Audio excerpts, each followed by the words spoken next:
আমার এই দুঃখ প্রকাশটাকে আপনারা ফেরত দিবেন আমারও তো কখনো দুঃখ প্রকাশ ফেরত দিবেন না। আমার এক সপ্তাহ ধরে আমরা এই আন্দোলন করতেছি, আন্দোলনের প্রতিবাদে আমরা কোনো কিছুই পাইতাছি না। তা আমাদের এই যে শত শত টিকিটগুলো জানিয়ে যে ক্ষয়ক্ষতি হয়েছে, সেই ড্রাইভারটা আমরা কার কাছে বিচার দেবো ভাই? আজকে এই যে ফ্লাইট এক্সপার্ট ওভারফ্লো একটা বাটপার, একটা প্রতারক, ওই শত শত কোটি টাকা লয়ে ভাগছে, ওর সাথে জড়িত আছে সোমা, তারপরে হাজিয়ার, তারপরে আপনার প্রোমা ওভারসিজ, ফ্লাইওভার ইন্টারন্যাশনাল, বেনসিয়ান এয়ার ইন্টারন্যাশনাল, এগুলার কোনো এইগুলার থেকে ফ্লাইট এক্সপার্টের টিকিট কাটানো হয়েছে। তোরা কি আমাদেরকে সহযোগিতা করবো না?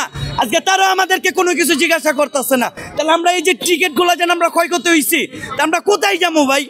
আমরা যত দূরত্ব এটার সমাধান আমরা চাই। এটা বাংলাদেশ একটা বিচার চাই আমরা, যে খুব শীঘ্রই আপনার ভাই টাকার কথা কইলে, আপনার টাকার কথা কইতে গেলে আপনার মনে করেন কালকে হিসাব করে দেখছি যে প্রায় 20 কোটি টাকা হিসাব পাই নাই আমরা। এই যে শত শত মানুষ, কেউ মনে করেন চাকরি মাকরি ফালাতে দূর দূরান্ত থেকে আইসা মনে করেন আন্দোলন করতেছে, আন্দোলনের কোনো বিচার পাইতেছে না। আমরা কি বাংলাদেশে বসবাস করি নাকি আমরা কোন জায়গায় বসবাস করি? কি চান আমরা চাই যে এতটুকুই, যে আমাদের যে টিকিটের ক্ষয়ক্ষতি হয়েছে এটা দূরত্ব আইনের আওতায় ব্যবস্থা করতে হইব। ফ্লাইট এক্সপার্টের বাটপার প্রতারকের বাংলাদেশ আনতে হইব ফিরত। আর এটার সাথে যেগুলো জড়িত যে অফিসগুলা, তারা যেন আমাদের যেন খুব শীঘ্রই যেন সমাধান করে দেয়।